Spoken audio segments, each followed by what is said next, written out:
আসসালামু আলাইকুম, সুপ্রিয় দর্শক মণ্ডলী। আপনারা নিশ্চয়ই একটি কথা শুনেছেন, সেটা হচ্ছে ২ দিনের বৈরাগী ভাতেরে কয় অন্ন। এই কথাটা প্রবাদ বাক্য বা খনার বচন কিনা সেটাও জানি না। খনার বচন, খনা নামের একজন নারী ছিলেন বহু বছর, হাজার বছর আগে। তার অনেক কথাগুলোকে ব্যবহার হয় শ্লোক হিসেবে। তো সেই খনার বচন এটা না, এটা কোনো প্রবাদ বাক্য সেটা আমার জানা নেই। আমাদের দক্ষিণাঞ্চলে এটা বলে থাকে, ২ দিনের বৈরাগী ভাতেরে কয় অন্ন। তো আপনারা জানেন যে বাংলা ভাষার মধ্যে ১৪২টা বিদেশি ভাষার মিশ্রণ রয়েছে।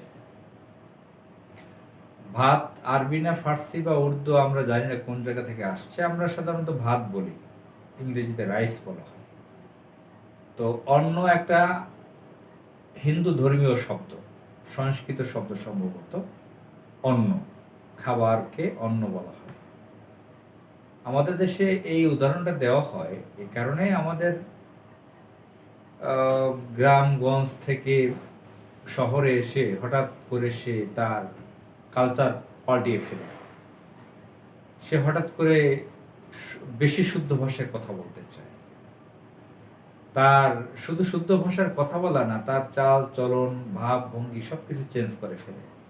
সে নিজেকে ভিন্ন গ্রহের মনে করে আমি জাতে উঠে গেছি, আমাকে এখন এভাবে বলতে হবে, আমাকে এখন ভাত বলা যাবে না, এখন অন্ন বলতে হবে। সাধারণত অন্ন বলে অভ্যস্ত না, যতই এলিট হোক ভাতকে কেউ অন্ন বলে না, বেশি হয় তো রাইস বলে এলিট শ্রেণীরা। অন্ন শব্দটা সংস্কৃত ভাষায় বলে না। এই উদাহরণটা দিয়েছি এজন্য, আপনারা নিশ্চয়ই শুনেছেন মাহফুজ নামের একজন উপদেষ্টা, মন্ত্রী পদমর্যাদার তরুণ বয়সের এই উপদেষ্টা কিছুদিন পর পর জামাত শিবিরকে নিয়ে বাজে মন্তব্য করে। কয়েক মাস আগে এরকম একটা বাজে মন্তব্য করেছিল, পাকিস্তান পেঁচিয়ে জামাত ইসলামকে কথা বলা, জামাত ইসলাম ৭১কে নিয়ে ক্ষমা চাইতে হবে জামাত ইসলামকে, ইত্যাদি ইত্যাদি। যে বয়ানগুলো আওয়ামী ইন্ডিয়ান যারা বাংলাদেশে এজেন্ট আছে, বাম রাম আওয়ামী গোষ্ঠী, তারা সেই বয়ানগুলো দিয়ে থাকে। সেই একই বয়ানে, একই সুরে, একই চেতনায় সেই মাহফুজ নামের ছেলেটাও বলেছিল। এরপর তিনি দেখা গেল সে তামিরুল মিল্লাতের ছাত্র ছিল, সেখান থেকে নাকি আলিম পাস করেছে। এরপর সে তামিরুল মিল্লাতের ক্যাম্পাসে গেল টঙ্গীতে। এটা নিয়ে আবার মিডিয়া আসলো, সে ভুল বুঝতে পেরেছে, সে সে আবার সারসিনা পীর সাহেবের দরবারে গিয়েছিল, মাদ্রাসায় গিয়েছিল বরিশালে। যে সারসিনা পীর সাহেবের দরবারে পাকিস্তানিদের মেহমানখানা ছিল ৭১-এর সময়, তারা স্বাধীন বাংলাদেশে বিশ্বাস করেনি। তো সেখানেও সে গিয়েছিল। এখন এই মাহফুজ ছেলেটা ছাত্র শিবিরের সাথে ছিল নাকি? ছাত্র শিবিরের ছিল, সে ছাত্র শিবিরের যে ইউনিভার্সিটি ভর্তি কোচিং ইউসিসি, সেখানে সে ছাত্র ছিল। সেখান থেকে সে ল্যাপটপ পুরস্কার পেয়েছিল, ঢাকা ইউনিভার্সিটিতে টিকেছিল। মাদ্রাসার ছাত্র হিসেবে, শিবিরের ছাত্র হিসেবে সে শিবিরের বহু অনুষ্ঠান ছিল। তার ছবিগুলো এখন আমরা দেখতে পাচ্ছি সামাজিক যোগাযোগ মাধ্যমে। এবং সে ইউসিসির কোচিং থেকে সে ল্যাপটপ পুরস্কার পেয়েছে। তো সে সাবেক শিবির, এখন সেই মন্ত্রী পদমর্যাদা উপদেষ্টা হয়েছে। সে নাকি স্বঘোষিত মাস্টার মাইন্ড জুলাইয়ের। আমরা জুলাই মাসে তো আমি নিজে আন্দোলন করেছি, বহু মানুষ আন্দোলন করেছে। আমার আন্দোলন অনেকে দেখে নাই, জানে নাই যে আমি তানভীর কোথায় আন্দোলন করেছি, আর মাহফুজ আন্দোলন করেছে কোথায়, এটাও আমরা জানি না। কিন্তু যারা বিজ্ঞজন, উপদেষ্টা হওয়ার পর তো খোঁজখবর রাখে মানুষের, যে এই আন্দোলন কোথায় করেছে, সে আসলে কোথায় আন্দোলন করেছে স্পেসিফিক কেউ খুঁজে পাচ্ছে না। সব জায়গায় ছড়িয়ে পড়েছে সে মাস্টার মাইন্ড। জানি না কিভাবে তাকে মাস্টার মাইন্ড করা হলো, কিভাবে তাকে উপদেষ্টা করা হলো। আবার ডক্টর ইউনূস তাকে সফর সঙ্গী হিসেবে যুক্তরাষ্ট্রে নিয়ে গিয়েছিল, তখন সে উপদেষ্টা হয় নাই পূর্ণমন্ত্রী পদমর্যাদায়, তখন তার বিশেষ সহকারী হিসেবে ছিল প্রতিমন্ত্রী পদমর্যাদায়। তখন যুক্তরাষ্ট্রের সাবেক প্রেসিডেন্ট মিস্টার বিল ক্লিন্টনের সাথে পরিচয় করিয়ে দেয় এরা বাংলাদেশের তরুণ, এরা বাংলাদেশের বিপ্লব অভ্যুত্থান ঘটিয়েছে, ইত্যাদি ইত্যাদি ইত্যাদি, কোট আনকোট।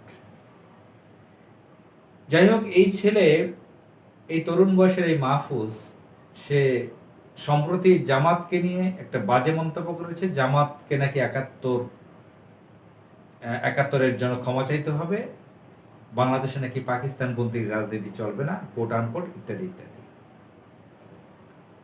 তা আমার মুখে অনেক ধরনের নেগেটিভ কথা আসে, বলতে পারি না। অনেক লোক আছে আমার পরিচিত, অনেক মুরব্বীরা আছে, তারা হলে হয়তো এগুলো বলতো। ওই ধরনের মুরব্বীরা আমার পরিচিত অনেক আছেন, এরকম অনেক মানে তাদের রক্ত গরম হয়ে যায়। তারা হলে হয়তো বলতেন, এই ফকিন্নির বাচ্চাগুলো এই কথা কেন বলবে, এই খয়রাতির বাচ্চাগুলো, এরকম ভাষায় ওনারা বলতো। আমি এটা বলতে পারি না। এই বাংলাদেশে এই ধরনের ফকিন্নির বাচ্চা, খয়রাতির বাচ্চা দিয়ে ভরা। আপনারা আমার কথা কষ্ট নেবেন না, মাইন্ড করবেন না। আমি ওই যে সিফাতুল্লাহ সেফুদার ভাষায় বলছি না, ব্যক্তিগত এই ধরনের আমার ভাষা নয়। ইতিহাসের ছাত্র হিসেবে জানি, আমাদের এই অঞ্চলে, এই ভূমিতে 700 বছর বিদেশি শাসন ছিল, বিভিন্ন জাতের মিক্স এখানে হয়েছে। তো এখানের মানুষ অল্পতে ভয় পায়, বা সাহসও আছে অনেকের। তো বিদেশিরা 700 বছর শাসন করেছে আমাদের এখানে। খুব সহজেই ব্রিটিশ ইস্ট ইন্ডিয়া কোম্পানি এসে এখানে কলোনি তৈরি করতে পেরেছিল, ব্যবসা বাণিজ্য করতে পেরেছিল। খুব অল্প টাকায়, অল্প অর্থে মানুষকে কিনতে পারা গেছে।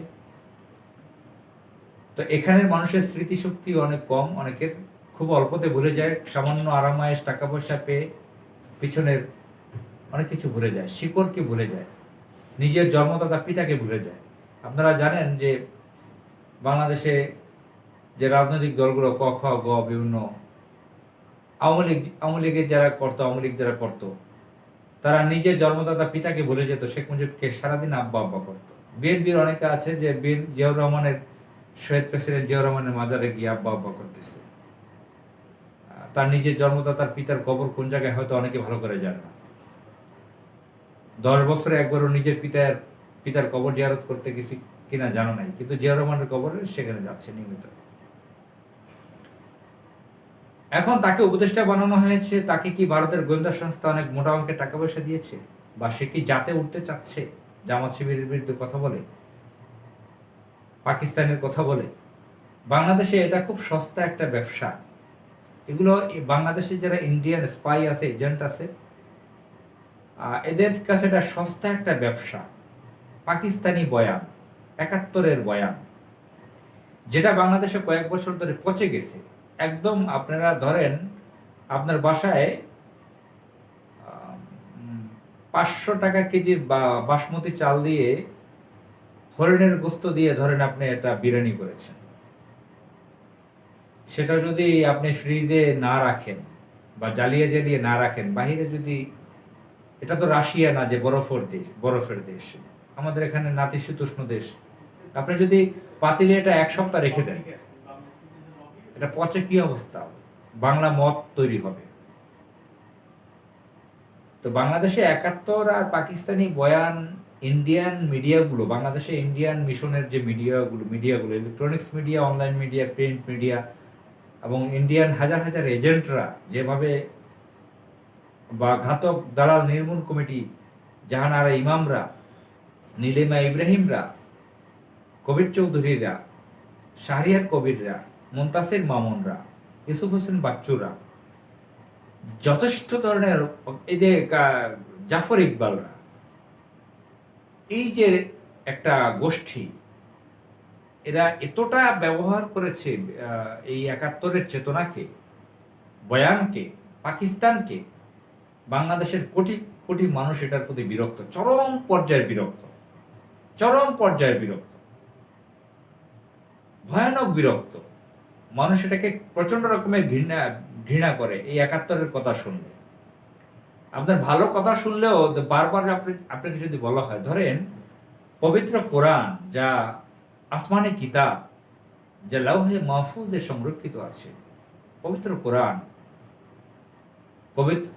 কোরআন তেলাওয়াত শুনলে আমাদের অন্তর জুড়িয়ে যায়। রোগী ভালো হয়ে যায়। সেই পবিত্র কোরআন যদি কোনো উচ্চস্বরে মাইকে সাউন্ড দিয়ে বারবার মানুষকে শোনানো হয়, অনেক শিশু রোগী অনেকের কষ্ট হতে পারে। আপনার বাড়ির পাশে যদি মাইক লাগিয়ে খতম পড়ানো হয়, আমাদের গ্রামে এগুলো কালচার ছিল, আমাদের এলাকায় দেখেছি গ্রামে। তো নামাজ পড়ে না, রোজা রাখে না, ইসলামের হুকুম হাকাম মানে না, মুখের ভাষা খারাপ, নিজেরা কোরআন রিডিংও পড়তে পারে না, হঠাৎ তারা বছরে কোনো একটা কিছু মনে হয়েছে মানত করবে, তারা মাদ্রাসা থেকে হাফেজ দাওয়াত করে মাইক লাগিয়ে কোরআন তেলাওয়াত করাচ্ছে। তারাও গার্মেন্টসের প্রোডাকশন যেরকম করে, প্রোডাকশন ম্যানেজাররা বলে ঘন্টা 100 পিস দেওয়া লাগবে লাইন থেকে, জামা বা শার্ট, নিট বা ওভেন, ওরকম করে তারাও বলে না খিচ্চা পরে, এরকম কোরআন তেলাওয়াত উচ্চারণ হোক আর না হোক, হাফেজরা খুব সারা রাত ভরে কোরআন তারা খতমটা কমপ্লিট করে, এবং মাইক দিয়ে অনেকের এখানে কষ্ট হয়।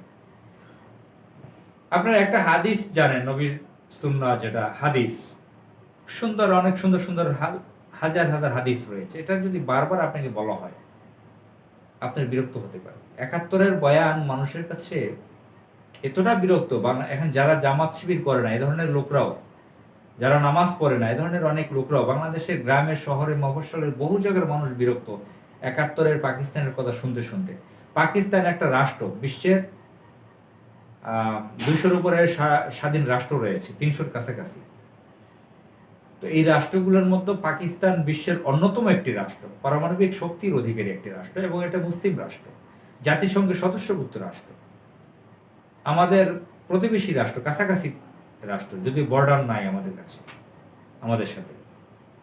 এই একটা রাষ্ট্র নিয়ে গালিগালাজ সারাক্ষণ, বাজে কথা, জামাতকে পেঁচিয়ে। 71-এ কি করেছে জামাত ইসলাম? 71-এর ব্যাপারে তো স্যাটেল শেখ মুজিবুর রহমান করে গেছে। যে গুন্ডা শেখ মুজিবুর রহমান জামাত ইসলামকে দেখতে পারতো না, ইসলামকে সহ্য করতে পারতো না, সেই গুন্ডা শেখ মুজিবুর রহমান যখন প্রেসিডেন্ট প্রধানমন্ত্রী ছিল, প্রথম প্রধানমন্ত্রী পরে প্রেসিডেন্ট, তখন দালাল আইন করেছিল, তখন অ্যাডভোকেট খন্দকার মাহবুব হোসেনকে সেটার প্রধান বানিয়েছিল, যে বিএনপি চেয়ারপারসনের উপদেষ্টা ছিল, মারা গেছে। আনোয়ার হোসেন মঞ্জুর আপন মামা, ইত্তেফাক পত্রিকার আনোয়ার হোসেন মঞ্জু ব্যারিস্টার মইনুল হোসেনের আপন মামা, তিনি জামাত ইসলামের পরবর্তীতে একজন আইনজীবী ছিলেন। তো তিনি যে লিস্টগুলো করেছিলেন 72-তে 73-তে যে লিস্টটা হয়েছিল, সেখানে জামাত ইসলামের লোকদের নাম নেই, এবং যেগুলো অনেকের ছিল নাম, তাদেরকে সাধারণ ক্ষমা ঘোষণা করেছিল শেখ মুজিবুর রহমান। এবং 71-এ কারা রাজাকার ছিল, কারা আলবদর ছিল, কারা আল শামস ছিল, কারা পিস কমিটিতে ছিল, সবকিছু স্পষ্ট। সরকারি চাকরিজীবীরা, ডিসিএসপিরা, এডিসিরা, আপনার ওসি, থানার ওসি, পাকিস্তান সরকারের যারা বেতনভুক্ত ছিল, ইউনিয়ন পরিষদের মেম্বার, চেয়ারম্যান, পাকিস্তান সরকারের অধীনে তারা ছিল, তারা রাজাকারি করেছে, পিস কমিটিতে ছিল। শেখ হাসিনার মেয়ে পুতুলের দাদা শ্বশুর ছিল নুরু, বৃহত্তর ফরিদপুরের পিস কমিটির চেয়ারম্যান। দেখা গেছে সেই এই আওয়ামী লীগ আমলেই মুক্তিযোদ্ধা মন্ত্রণালয়ে, তো এটা খালেদা জিয়ার আমলে করা হয়েছিল, এই মন্ত্রণালয় থেকে তো সার্চিং করে দেখা গেছে যে এখানে রাজাকার ছিল আওয়ামী লীগে, বিএনপিতে, জাতীয় পার্টিতে বেশি, জামাতে ইসলামে খুঁজেই পাওয়া যায় না রাজাকার। এবং যারা রাজাকার ছিল তারা আওয়ামী লীগ বিএনপিতে মন্ত্রী এমপি হয়েছে, তাদের আত্মীয় স্বজন সবই তো তাদের মধ্যে। 71-এ পাকিস্তানের সাথে যেটা হয়েছে, জামাত ইসলাম একটা রাজনৈতিক দল ছিল, তার ভুল থাকতেই পারে, সে বাংলাদেশের স্বাধীনতা না চাইতেই পারে। বিভিন্ন দেশে এভাবে হয়, কোনো রাষ্ট্রে যদি সমস্যা হয়, রাষ্ট্র আলাদা হতে চায়, তখন পক্ষ বিপক্ষ থাকে বিভিন্ন রাজনৈতিক দলের মতো। এদেশে বাম রাজনৈতিক দল কমিউনিস্ট পার্টিও এদেশে তখন পাকিস্তান আমলে স্বাধীন বাংলাদেশ চাননি, বহু ছোট ছোট রাজনৈতিক দল ছিল, জামাত ইসলামের ছোট একটা দল ছিল। কেন তাকে 71 পেঁচিয়ে কথা বলতে হবে? আর মানুষ এখন এটা কেন অ্যাকসেপ্ট করবে এই যুগে এসে? এখন কি এটা সময়? এখন তরুণ বয়সের হয়ে এই যে মাহফুজ নামের একটা ছেলে, বা এখন এনসিপি গঠন করেছে যারা, এরাও জামাত ইসলামকে পাকিস্তান পেঁচিয়ে কথা বলতেছে, 71 পেঁচিয়ে কথা বলতেছে। অথচ এই যে এনসিপির পোলাপান জামাত ইসলামের শেল্টার নিয়েছে, সহযোগিতা নিয়েছে, বড় বড় আন্দোলনে, বড় বড় কাজে, তারা এখন ৭১ নিয়ে কথা বলতেছে জামাতকে পেঁচিয়ে। ওই যে সে মুরব্বী, আমার কিছু মুরব্বী পরিচিত আছে, বয়স্ক লোক, যারা মুখে অশ্রাব্য ভাষায় কথা বলে, তাদের ভাষায় কোট করে বলতে হয়, এগুলো খয়রাতির বাচ্চা, ফকিন্নির বাচ্চা, ছোট লোকের বাচ্চা। গ্রাম থেকে আসছে ঢাকা শহরে, এরা হলে উঠেছে, হলের পাতলা ডাল খেয়েছে, এখন 5 স্টার হোটেলে ঘন ঘন যায়, কোটি কোটি টাকা আসতেছে, এখন যাতে ওঠার জন্য তারা জামাত ইসলামকে নিয়ে বাজে কথা বলতেছে। আমি ইসলাম ধর্মের অনুসারী একজন ব্যক্তি, মুসলমান। আমাদের এখানে ক্লাসিফিকেশন, ইসলাম ধর্মে কোনো জাতপাত, হিন্দুদের মধ্যে যেরকম ছোট জাত বড় জাত এরকম নাই। যে করাইল বস্তিতে সাততলা বস্তিতে বা আগারগাঁও বস্তিতে যদি কেউ যদি ভালো মানুষ থাকে, যার নেতৃত্বের গুণাবলী আছে, সততা আছে, যার নীতি আছে,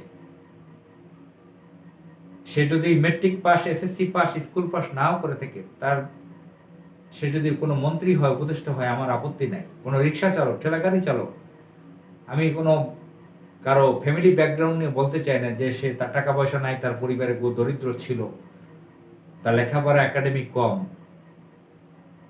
এখন রাজ পরিবারগুলোতে সম্রাট আকবরও 3 বছর বয়সে, ল্যাংটা বয়সে সম্রাট হয়েছিল ভারতীয় এই পুরো ভারতবর্ষে। এগুলো সম্রাটীয় যুগে রাজ পরিবারে আমরা দেখেছি, নবাব যুগে দেখেছি, নবাবী যুগে এগুলো দেখেছি, ইতিহাস থেকে আমরা এগুলা জানতে পেরেছি।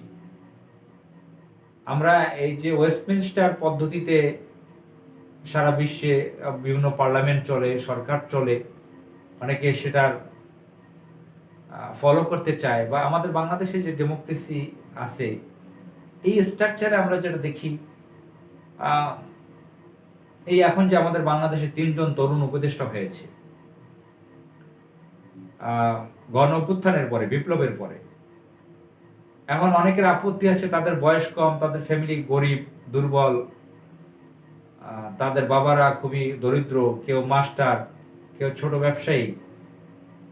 যদি এরা ভালো কাজ করত তাহলে ওইগুলো নিয়ে সমালোচনা করার সুযোগ পেত না মানুষের, কিন্তু প্রত্যেকেই তারা ঝামেলা করেছে।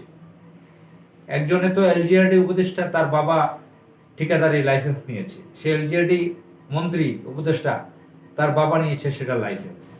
আরো বিভিন্ন বিতর্কিত ঘটনা তারা ঘটিয়েছে। কেউ যদি অনার্সে পড়া অবস্থায় বা অনার্স পাস করে ইউনিভার্সিটি থাকা অবস্থায় উপদেষ্টা হয়, ভালো নেতৃত্ব দিতে পারে, ভালো কাজ করতে পারে, অসুবিধার কিছু নাই। মাহফুজ, সেও অসুবিধার কিছু না যদি ভালো কাজ করত। সে তো বিভক্তি তৈরি করেছে, সে তো শপথ ভঙ্গ করেছে। যে গণ অভ্যুত্থানে, যে বিপ্লবে জামাত ইসলাম ছিল অন্যতম, ছাত্র শিবির ছিল অন্যতম, সে তাদের বিরুদ্ধে কথা বলেছে। জুলাইয়ের বিপ্লবে জামাত শিবিরের ভূমিকা ছিল অন্যতম বাংলাদেশে, সে তাদের বিরুদ্ধে কথা বলেছে, সে বিভক্তি তৈরি করেছে। এই ধরনের ফালতু ছেলেদেরকে উপদেষ্টা বানানো অত্যন্ত ভুল হয়েছে বলে মনে করি। আমার লাইফে আমি অনেক দেখেছি, ঢাকা শহরে এসে, রাজধানী ঢাকা শহরে এসে এরকম গ্রামের অনেক ছেলেরা শিবির করে, তারা ভালো সোসাইটিতে মিলতে পেরেছে। ভালো বলতে কিছু এলিট সোসাইটিতে তারা চলা শিখেছে, কিছু টাকা পয়সা ইনকাম করা শিখেছে। এই শিবিরের ছেলেদেরকে টিউশনি দিয়েছে